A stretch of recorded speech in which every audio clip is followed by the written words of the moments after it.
बिस्मिल्लाहिर्रहमानिर्रहीम। हम complex analysis के हवाले से अपनी सीरीज़ का स्टार्ट करने जा रहे हैं। इसमें हमारा फर्स्ट लेक्चर आज कॉम्प्लेक्स एनालिसिस का इंट्रोडक्शन है। इसके ऊपर हम काम करेंगे इंशाअल्लाह। सबसे पहले तो हम इस चीज़ को डिफाइन करेंगे, कॉम्प्लेक्स नंबर होता क्या है। A number of the form x plus iota y where x y both should be real numbers is called complex numbers। सादा अल्फाज में ऐसा नंबर जिसमें आयोटा आ जाए वो नंबर क्या होता है? कॉम्प्लेक्स नंबर होता है। अब कॉम्प्लेक्स नंबर के दो पार्ट होते हैं, एक रियल पार्ट होता है और एक इमेजिनरी पार्ट होता है। ये जो x वाला पार्ट होता है जिसके साथ आयोटा नहीं होता, इसका एक स्पेशल नेम है, इसको हम बोलते हैं रियल पार्ट। और जिसके साथ आयोटा होता है इसका एक नाम होता है, इसे हम बोलते हैं इमेजिनरी पार्ट। ये कॉम्प्लेक्स नंबर दो पार्ट से मुश्किल होता है, एक रियल पार्ट और एक इमेजिनरी पार्ट। मुमकिन है कि एक कॉम्प्लेक्स नंबर के अंदर रियल पार्ट ना हो, लेकिन अगर इमेजिनरी पार्ट नहीं होगा तो वो कॉम्प्लेक्स नंबर कभी नहीं होगा। यानी इमेजिनरी पार्ट लाजमी होना चाहिए, बेशक वो जीरो ही क्यों ना कंसीडर हो वहां पे। इसके अलावा इसको हम एलिमेंट फॉर्म में भी लिख सकते हैं, x, y यानी ऑर्डर पेयर की फॉर्म में भी लिख सकते हैं एक कॉम्प्लेक्स नंबर को, जिसके अंदर x जो होता है रियल एक्सिस होता है और y जो होता है उसे हम इमेजिनरी एक्सिस कहते हैं। x is called real axis and y is called imaginary axis of the point x, y। इस पॉइंट सिस्टम के अंदर हम लिखना चाहिए। अब एक कॉम्प्लेक्स नंबर होता है 0,1 जिसमें रियल पार्ट 0 होता है और इमेजिनरी पार्ट 1 हो, यानी सिंपल -i1 का स्क्वायर रूट या आयोटा। इसका नाम होता है प्योरली इमेजिनरी नंबर, यानी इसके अंदर रियल पार्ट बिल्कुल नहीं होता, ये टोटली इमेजिनरी नंबर होता है। नोट, अगर आपके पास कोई complex number x plus iota y है तो उसको हम x जो होता है उसको बोलते हैं रियल पार्ट ऑफ z और जो y होता है उसको हम बोलते हैं इमेजिनरी पार्ट ऑफ z। इसे लिखते हैं real z of x, imaginary z of x। इसके बाद कॉम्प्लेक्स नंबर का मॉडुलस या मैग्नीट्यूड या मॉड या ये क्या होता है? अगर एक z x plus iota y complex number है, देन z का मॉड या मॉडुलस होता है रियल पार्ट का स्क्वायर प्लस इमेजिनरी पार्ट का स्क्वायर ऊपर square, is called modulus of z।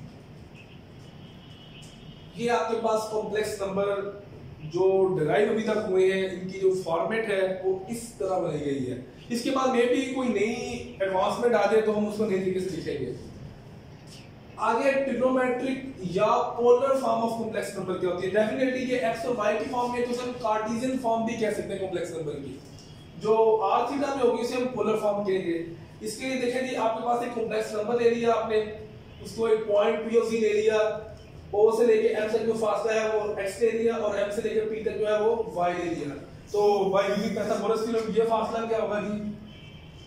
x square plus y square का ऊपर स्क्वायर रूट, इसको op कह लें या इसको नॉर्मल फॉर्म में हम r का नाम देते हैं।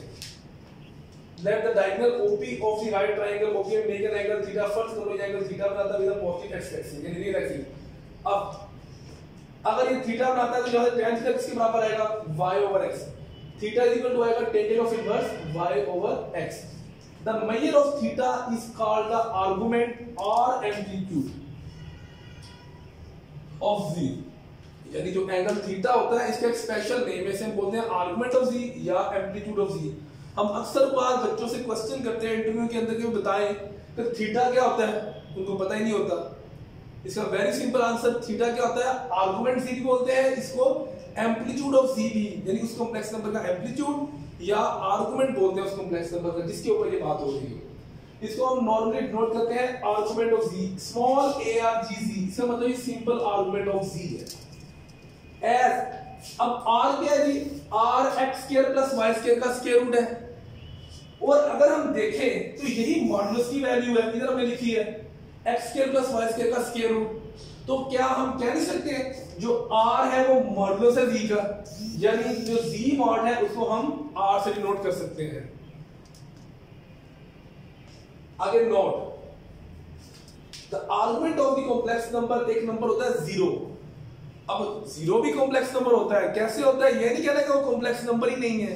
जीरो इज इक्वल टू क्या होता है कि जीरो प्लस जीरो आएगा, यानी रियल पार्ट भी जीरो है और इमेजिनरी पार्ट भी जीरो है। यहाँ पे ये भी कॉम्प्लेक्स नंबर है। इसका आर्गुमेंट जो होता है या तो वो नहीं होगा या कुछ भी हो सकता है, इज नॉट डिफाइंड, या तो ये एग्जिस्ट नहीं करेगा या हर एक नंबर हो सकता है, क्योंकि जब हम बटे में लेके जाएंगे कुछ भी हो सकता है, हमें नहीं पता टेंजर ऑफ इनवर्स क्या आंसर देगा वहां पे, और इसका जो मॉड होता है वो हमारे पास जीरो होता है।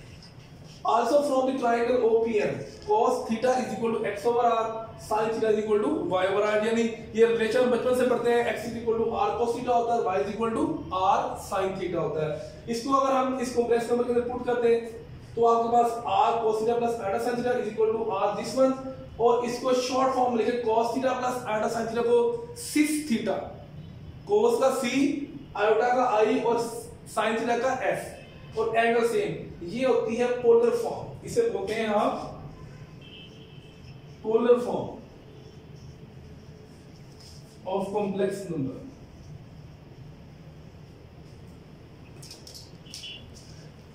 एक होता है सिंपल आर्गुमेंट ऑफ z, जो हम थीटा बोलते हैं, वो आपकी बहुत सारी रोटेशन होती हैं, उसकी वैल्यूज मल्टीपल, एक सर्कल कंप्लीट होने के बाद वैल्यू रिपीट होना शुरू होती है। मसलन आपके पास ये एक एंगल था, फॉर एग्जांपल ये थीटा है, हमने एक सर्कल कंप्लीट किया यहाँ पे, अभी कितना हो गया 2 प्लस थीटा हो गया, हमने दो सर्कल कंप्लीट कर लिए यहाँ तक, अब कितना हो गया ये 4 पाई प्लस थीटा हो गया, हमने एक और कंप्लीट कर लिया, ये बन गया 6 पाई प्लस थीटा हो गया। यानी जितनी रोटेशंस हम कंप्लीट करते जाए वो वैल्यू मल्टीपल होती जा रही है। तो हम अपनी वैल्यू को वन वन कॉरेस्पोंडेंस बनाने के लिए, रिस्ट्रिक्ट करने के लिए इसकी एक लिमिटेशन इसकी ड्रॉ करते हैं, एक आर्गुमेंट ड्रॉ करते हैं, एक पैरामीटर जो हमारी आंसर की वैल्यू जो है वो 1 1 दे, यानी हमारी वैल्यू रिपीट ना करे। उसके लिए हमें एक डोमेन उसकी जो वो सेलेक्ट करनी पड़ती है, उस डोमेन को हम बोलते हैं प्रिंसिपल वैल्यू, जहां पर ट्रिग्नोमेट्रिक फंक्शन अपनी वैल्यू रिपीट नहीं करे। तो इस फंक्शन के लिए हमारे पास प्रिंसिपल आर्गुमेंट होता है जिसकी वैल्यू -पाई से लेके +पाई तक होती है। यानी ये सर्कल होता है आपके पास, मैं जगह थोड़ी है, मैं यहां बना देता हूं, यहां बना लेते हैं इधर ऊपर, ये मैं इसी को डिस्कस करने लगा हूं। ये आपके पास 0 होता है, यहां पे अगर वापस आएंगे तो क्लॉकवाइज -पाई/2 और यहां पे क्या होगा -पाई होगा। अगर आप एंटी क्लॉकवाइज जाएंगे तो यहां पे कितना होगा पाई/2 होगा, और ये कितना होगा +पाई। आपने यहां पे कहां से चलना है कि -पाई से स्टार्ट करना है, आपने इधर को आना है और यहाँ पे मैक्सिमम +पाई तक आना है, ये -पाई से लेके +पाई तक। अब इसके ऊपर आपकी जो वैल्यू है वो रिपीट नहीं हो रही, वो सेम वैल्यू है, हर x की वैल्यू के लिए एक वैल्यू आ रही है।